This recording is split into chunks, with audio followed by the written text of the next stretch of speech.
Okay, so now we're actually into getting busy by learning this melody, this lick, this chord progression, whatever it is, and putting it under them fingers, right? We want it accessible anytime, anywhere. So, what does that mean? What do we actually have to do? What is step one to transcribing, in this case, a super dope Wynton Kelly lick?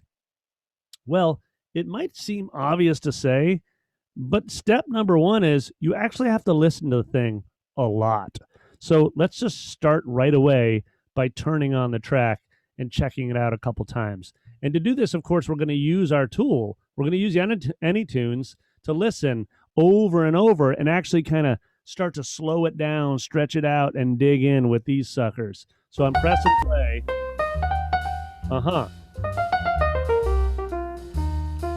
Money in the bank. Let me just go ahead and make sure my audio is shared with you so you've got like a stellar version of it. Yep, you should have it right now. Okay. So I'm going to go back in and I'm going to listen to it one more time. It's just a $2 for me.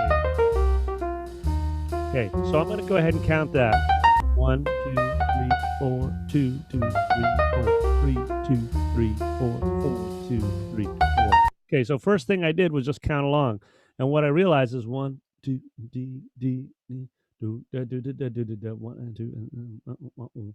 It's 4 measures long. It's not 2 measures long. It's 4 measures long. 1, 2, 3, 4, 2, do, do, 3, do, do, 3, 2, 3, 4, 4, 2, 3, 4. It's cool if you got to listen again.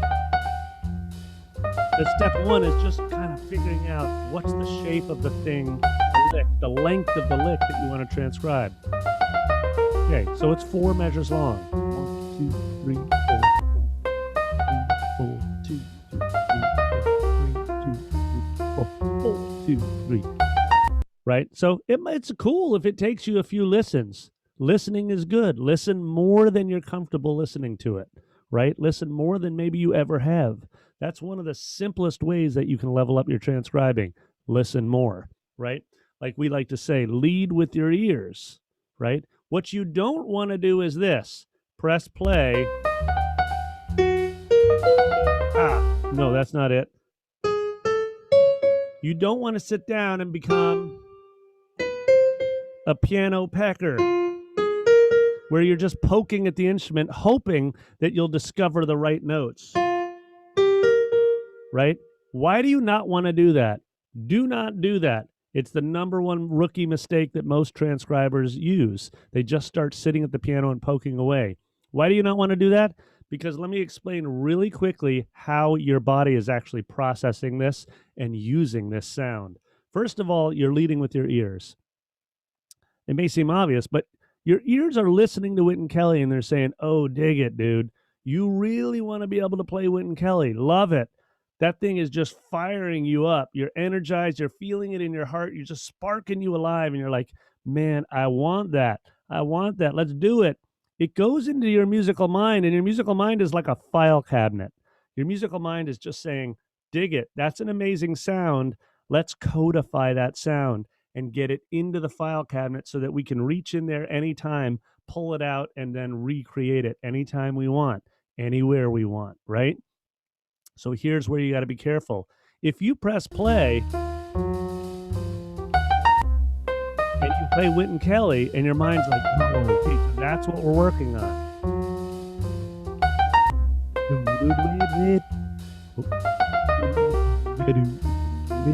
Okay, your mind is already processing this. Oh, we're working on this really amazing sounding lick. And then you sit at the piano and you start doing this. No, no, not that. That's not it either. Does that sound familiar to you? You just start poking away until you can figure it out.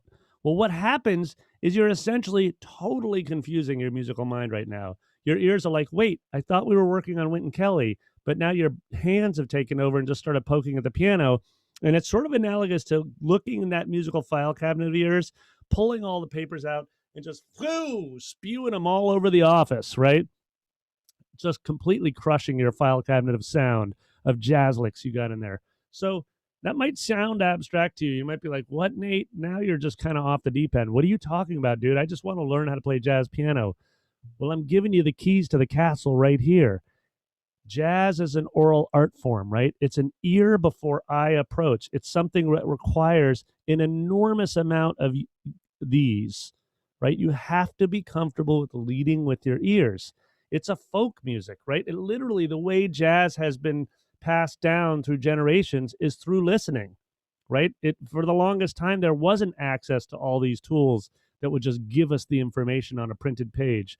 In fact, many people argue that one of the areas where jazz sort of started slipping and losing its intention, which is this radical art form that's incredibly expressive and incredibly important in pushing the parameters of creativity, really like the edges of it, is once it became all packaged and super accessible and you could just start buying books of transcriptions and books of all the information, what happened was that we stopped listening as deeply, right?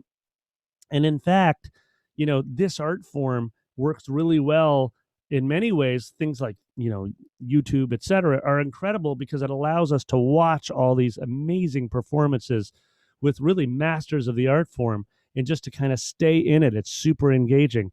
But you got to remember, it's an ear first approach. This is a folk music, it's passed down orally, right? So we can't think our way through it, even though, of course, we want to flex our musical mind and get stronger there around understanding the building blocks of jazz. But and we can't sort of fake our way through it by poking at the piano until we sort of sound jazzy. What we need to do is start by really committing to listening. So here we are. So step 2 here is I'm going to dig in and I'm going to actually go into any tunes. I'm going to go to this minus sign and I'm going to slow down the track. I'm going to slow it all the way down to 70% speed and then press play again. Money in the Bank. And what you'll notice is you start noticing subtleties in the sound. It's crazy when you slow it down even more, go to 50%. Ooh.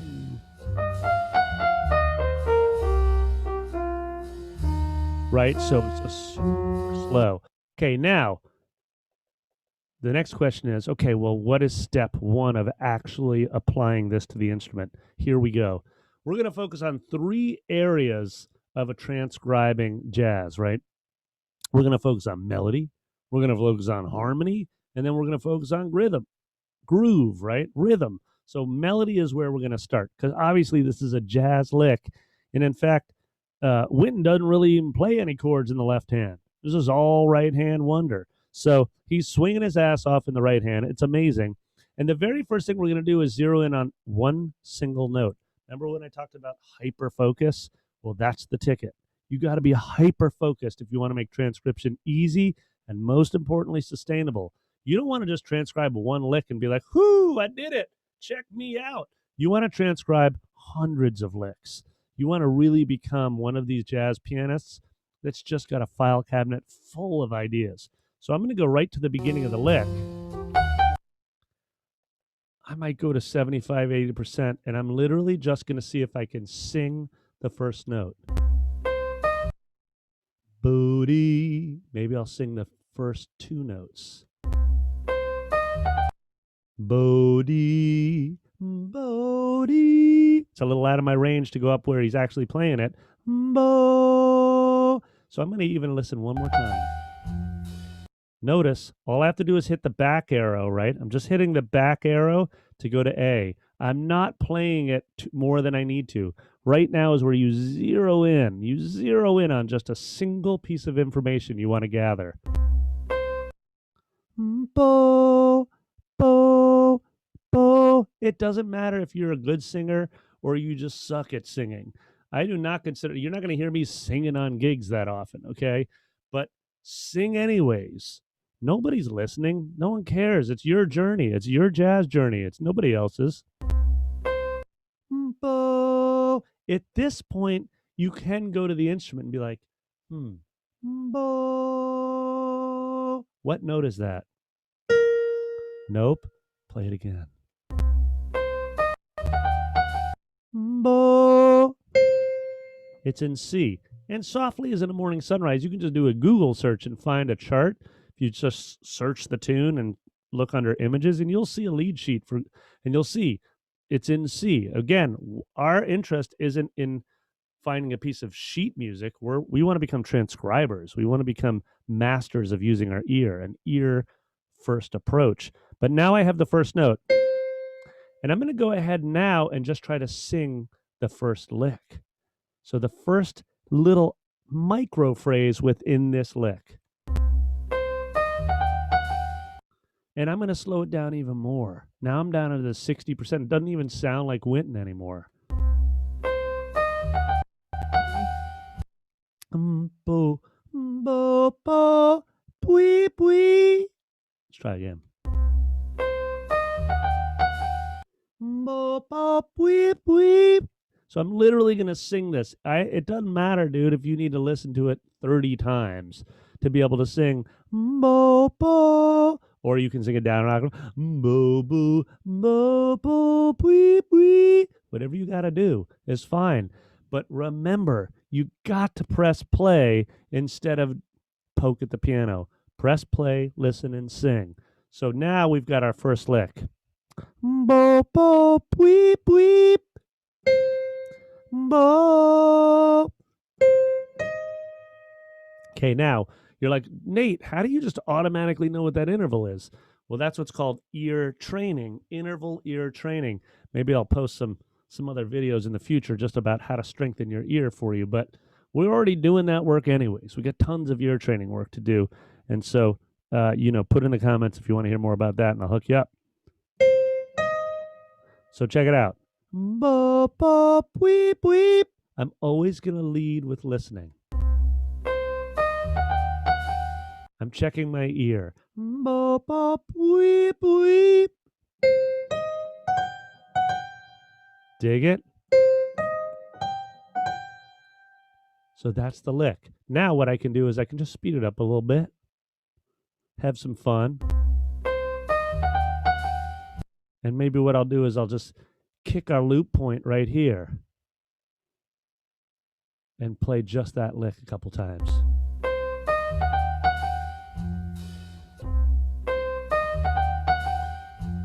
Money in the bank.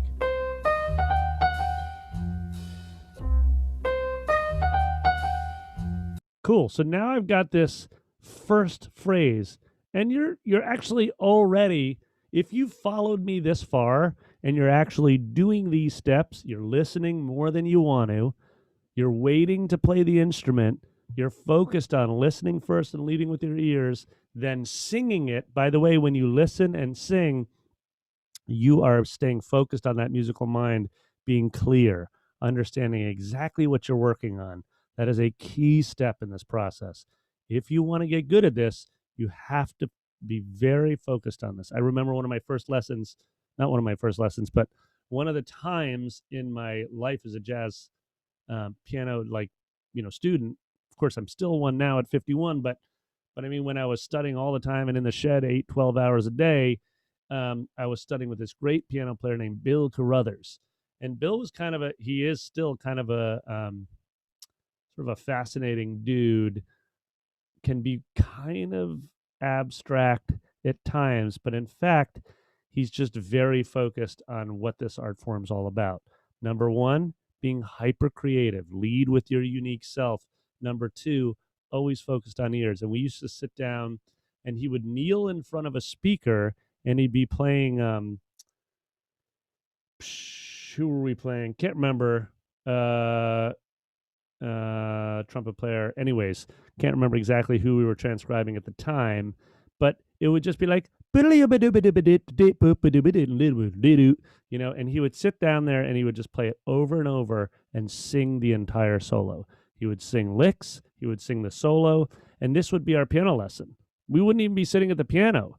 We would be just kneeling on the floor in the living room listening to tracks. So anyways, it's this idea. Number one, what we've done is we've said we've got a very specific thing we want to learn. Number two, what we've said is, okay, awesome. Now I'm going to put it into something like AnyTunes so that I'm really focused on just working on that one lick. And I'm going to use all the tools at my disposal to learn it well and learn it efficiently, right? Not waste a bunch of time poking at the instrument. Number three, what we're going to do is we're going to lead with our ears, listen way more than we're comfortable, right? You're going to want to sit and play the piano. You're thinking, I want to become a better jazz pianist, so surely I must just spend most of my time playing piano. Actually, no. You need to spend a lot of time leading with your ears and listening just a boatload. So now that once we've listened, we're then singing, bo, bo, weep, weep, and we're beginning to sing back what we've heard. And in so doing, you're starting to write into your musical mind this language, this lick, this sentence, right? That you're going to be like, okay, I'm going to grab that sentence and be able to use it in the future. And so you're going to do that methodically through this whole lick. And we're going to get to the point where we can play the whole thing.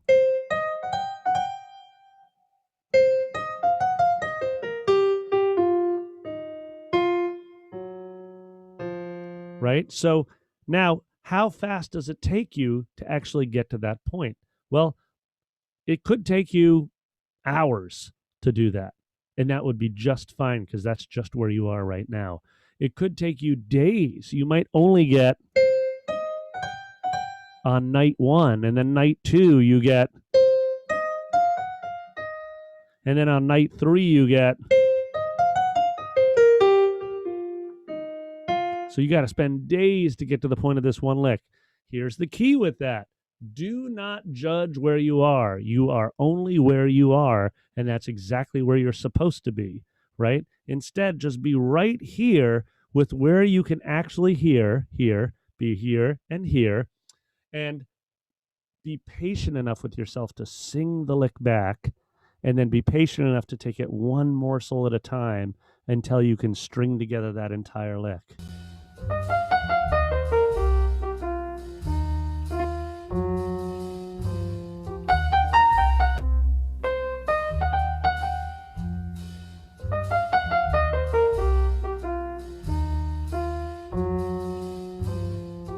Okay, now we're going to move forward, and in the next video, I'm going to talk about how do you analyze the rhythm of the lick now that we've unpacked kind of the simple steps to singing note by note every single pitch in this lick.